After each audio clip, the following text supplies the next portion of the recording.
नमस्कार मित्रांनो, मी professor S H Bhandaru, CSMSS college of polytechnic Aurangabad महाराष्ट्रामध्ये मागच्या 10 वर्षापासून ENTC विभागात म्हणजे अणुविद्युत दूरसंचार विभागात कार्यरत आहे. विद्यार्थी मित्रांनो, आपल्या आयुष्यात 2 टप्पे अतिशय महत्त्वाचे असतात. ते म्हणजे योग्य महाविद्यालय निवडणे आणि त्याहून अधिक म्हणजे योग्य अभ्यासक्रम निवडणे. आपण जर इंजिनिअरिंग हे क्षेत्र निवडले असेल तर ह्याच्यात 5 ब्रांचेस आहेत. त्यात civil, electrical, mechanical, computer and then electronics and telecommunication branch आहे. सध्या अतिशय वेगाने प्रगती करत आहे ते आहे इलेक्ट्रॉनिक्स अँड टेलिकम्युनिकेशन ब्रांच. तर electronic and telecommunication engineer basically काय कार्य करतो किंवा त्याचा कामाचं स्वरूप काय असतो हे आपण पाहूयात. बघा, ज्याप्रमाणे तुम्ही स्क्रीनवर बघू शकता, एक ENTC इंजिनियर काय काय करू शकतो. फर्स्ट, क्रिएट म्हणजे जे इलेक्ट्रॉनिक इक्विपमेंट असतात, म्हणजे जे उपकरणं असतात त्यांची रचना करणे. सेकंड, डिझाईन म्हणजे त्याचा ड्राफ्ट किंवा त्याचे चित्र बनवणे. थर्ड, डेव्हलप म्हणजे विकास करणे. मॉडिफाय म्हणजे काही दुरुस्ती किंवा बदल करणे. आणि शेवटचा आहे टेस्ट म्हणजे त्याचे परीक्षण करणे. तर हे सर्व आपण बघितले. एवढ्या पॉईंट्सवरती इलेक्ट्रॉनिक्स इंजिनियर काम करू शकतो. मित्रांनो, तुम्ही जर आपल्या आजूबाजूला पाहिलं तर सकाळी उठल्यापासून ते रात्री झोपेपर्यंत सर्व इलेक्ट्रॉनिक्सच्याच इक्विपमेंट आहेत किंवा वस्तू वापरतो आणि वापरत राहणारच आहे भविष्यात. अर्थात कोणते वस्तू? जसं की LCD TV, fridge, cooler, fan, mobile, हातातील माऊस असो किंवा रिमोट, 4 चाकी गाडी असो किंवा एरोप्लेन, रडार असो किंवा पाण्यातील सबमरीन. मित्रांनो, आपल्याला आपण रोबोट पाहिले, हेही एक इलेक्ट्रॉनिक उपकरणच आहे आणि तो इलेक्ट्रॉनिक्स अँड टेलिकम्युनिकेशन इंजिनियरच बनवतो. रोबोट्समुळे ऑटोमेशन उद्योगात काम सहजरित्या पूर्ण होतात. मित्रांनो, आपण अंतराळात फिरत असणारे सॅटेलाईट बघितले, हेही एक इलेक्ट्रॉनिक उपकरणच होय. तर बघितलं किती सारे ॲप्लिकेशन्स आहेत. जमिनीच्या खालीपासून ते आकाशापर्यंत इलेक्ट्रॉनिक्स इंजिनियरचे काम आपल्याला बघायला मिळते.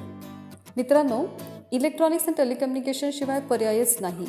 Electronics and telecommunication engineer private इंडस्ट्रीजमध्येच तसेच गव्हर्नमेंट सेक्टरमध्येही जॉब करू शकतो. एवढेच नव्हे तर स्वतःचा व्यवसाय किंवा स्टार्टअपमध्येही यशस्वीरित्या कामगिरी करू शकतो. मित्रांनो, ENTC ही शाखा अशी आहे ज्याच्यात करिअर करण्यासाठी प्रचंड संधी उपलब्ध आहेत. हो मित्रांनो, ENTC क्षेत्र हे रोजगार, तंत्रज्ञान, संशोधन व इतर संधी देणारा म्हणून राष्ट्रीयच नाही तर आंतरराष्ट्रीय पातळीवर पण नावाजलेली शाखा आहे. येणाऱ्या 2 दशकात ENTC क्षेत्रात प्रचंड संधी बघायला मिळणार आहे. ENTC हे फ्लेक्सिबल ब्रांच आहे, that is multidisciplinary which gives tremendous opportunities. म्हणजे इलेक्ट्रॉनिक्स इंजिनियर हार्डवेअरसोबत सॉफ्टवेअरमध्येही करिअर करू शकतो. बघितलं तुम्ही किती सारे ऑपॉर्च्युनिटीज आहेत. तर ENTC क्षेत्रात इंजिनिअरिंग केल्यानंतर किंवा केल्यावर कोणत्या क्षेत्रात आपल्याला ऑपॉर्च्युनिटीज आहेत हे आपण डिटेलमध्ये बघूयात. ENTCमध्ये डिप्लोमा पूर्ण केल्यानंतर इलेक्ट्रॉनिक्समध्येच नव्हे तर टेलिकम्युनिकेशनमध्येही भरपूर ऑपॉर्च्युनिटीज मिळतात. Let us see. इथे इलेक्ट्रॉनिक्स वस्तू किंवा उपकरणे बनवणारे companies such as mobiles, TV, fridge, washing machine, TV sets, electronic games, PCB, electronic components बनविणारे कंपनीज, कॉम्प्युटर UPS बनविणारे कंपनीज, कॉम्प्युटरचे मदरबोर्ड बनविणारे कंपनीज, रिमोट बनवणारे कंपनीज, उद्योगांसाठी लागणारे कंट्रोलर्स ते बनवणारे कंपनीज, ह्यामध्ये प्रचंड ऑपॉर्च्युनिटीज आहेत. काही नावाजलेल्या कंपन्यांची नावे आपण ऐकूयात. ते आहेत टेक्सास इन्स्ट्रुमेंट, तुम्ही ऐकलंच असाल, Intel, Apple, Dell, Cisco, Samsung, IBM, Sony, Toshiba, LG electronics, Philips, Hewlett Packard, Nokia, Panasonic and so on. The list is endless. तर भारतात कोणते?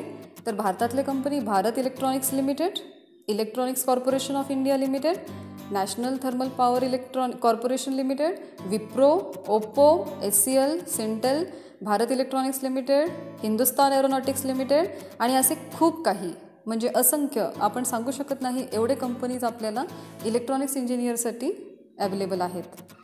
तसेच गव्हर्नमेंट सेक्टरमध्येही आपल्याला अपॉर्च्युनिटीज आहेत. ते आहेत DRDOमध्ये काम करू शकता, इस्रोमध्ये काम करू शकता, NPTELमध्ये करू शकता, BHEL, BSNL, ONGC and so on. So तुम्ही बघितलं किती कंपनीज आणि किती ऑपॉर्च्युनिटीज अवेलेबल आहेत. आता जर आपण बघितलं नवीन सरकारी धोरणाप्रमाणे बघितलं तर भारत हा टेलिकॉम क्षेत्रात अतिवेगाने अग्रेसर होत आहे असं पाहायला मिळते. मित्रांनो, भारतात सर्वात जास्त इलेक्ट्रॉनिक्सच्या वस्तू वापरल्या जातात. आता हे इलेक्ट्रॉनिक्स वस्तू भारतात सर्वात जास्त प्रमाणात निर्माण करण्यासाठी सरकारने वेगवेगळे उपकरण राबवायला सुरुवात केली आहे. तुम्ही स्टार्टअप इंडिया अशा योजना ऐकल्याच असतील. त्यामुळे मित्रांनो, नोकरी, बिझनेस, व्यवसाय, स्टार्टअप, संशोधन, रिसर्च ह्या सर्व क्षेत्रात भरपूर संधी मिळवणारे क्षेत्र म्हणजे electronics and telecommunication branch. Telecommunication क्षेत्रात ही भरपूर अमर्यादित संधी उपलब्ध आहेत. जर तुम्ही पाहिलं तर टेलिकॉम क्षेत्रात मागच्या काही वर्षात म्हणू शकता तुम्ही किती वेगवान प्रगती केली आहे. वेगवेगळ्या देशात दूरसंचारच्या माध्यमातून विचारांचा आदान प्रदान प्रचंड वाढला आहे. 1G, 2G, 3G, 4G, 5G ते 6G पर्यंत आपण आज पोचलो आहोत. त्यामुळे मोबाईल बनवणारे कंपनीज, मोबाईल टॉवर्स बनविणारे companies, mobile maintenance and antenna operators and manufacturing companies, tower maintenance companies अशा वेगवेगळ्या व्यापार आणि कंपनीजमध्ये भरपूर संधी उपलब्ध आहेत.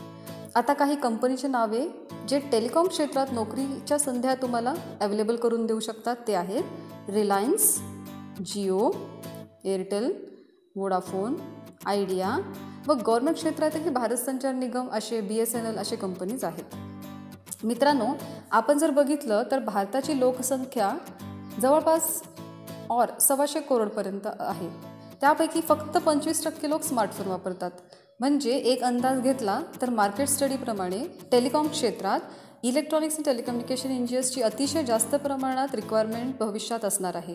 आणि एक बघितलं तर मोबाईल फोन प्रत्येकजण 5 वर्षापर्यंतच वापरतो किंवा ड्यू टू टेक्नॉलॉजी अपग्रेडेशन और फीचर्स आपण तो चेंज करतो. म्हणजे कस्टमर्सची रिक्वायरमेंट पाहता मार्केट स्टडी केला तर ENTC क्षेत्रात ऑपॉर्च्युनिटीजची कल्पना तुम्ही करू शकता की ते किती असू शकतील भविष्यात.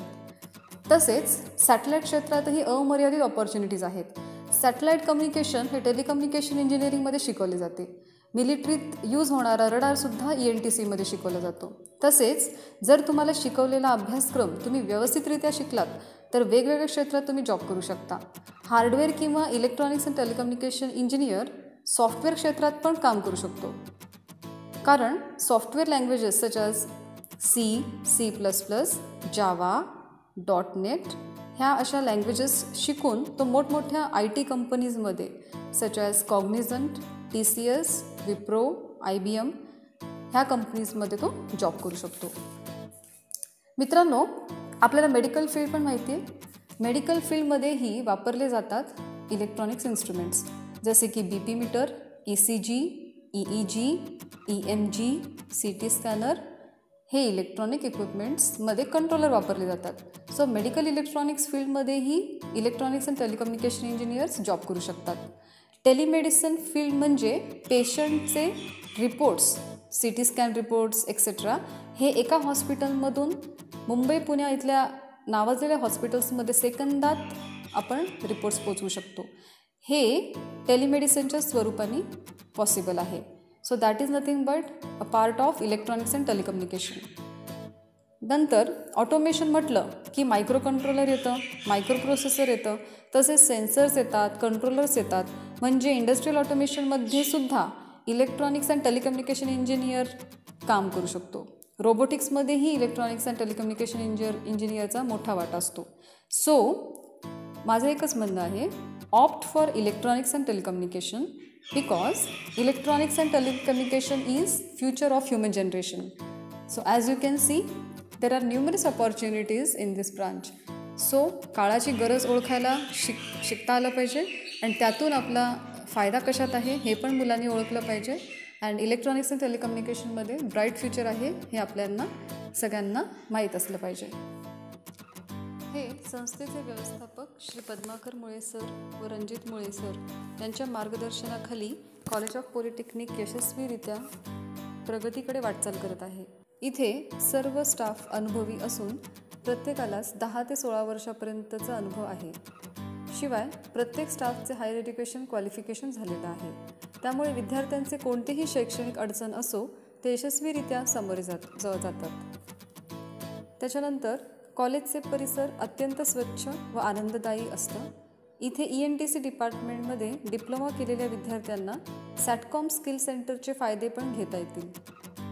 ॲक्च्युली सॅटकॉम स्किल सेंटर हे ट्रेनिंग सेंटर आहे जे पुण्याच्या सॅटकॉम कंपनीसोबत कोलॅबरेटेड आहे.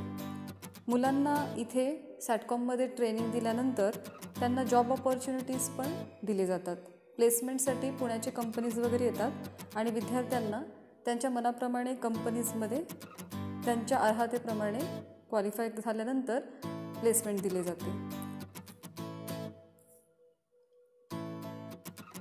ह्याच्यानंतर आपल्याला आजकालच्या युगात जर पुढे सामोरे जायचे असेल तर काही ॲडिशनल क्वालिटीज असणे गरजेचे आहे.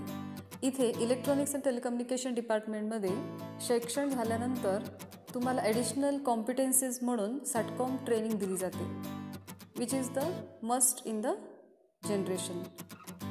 सो कॅम्पस तुम्ही बघू शकता, एकदा अवश्य भेट द्या. Thank you so much.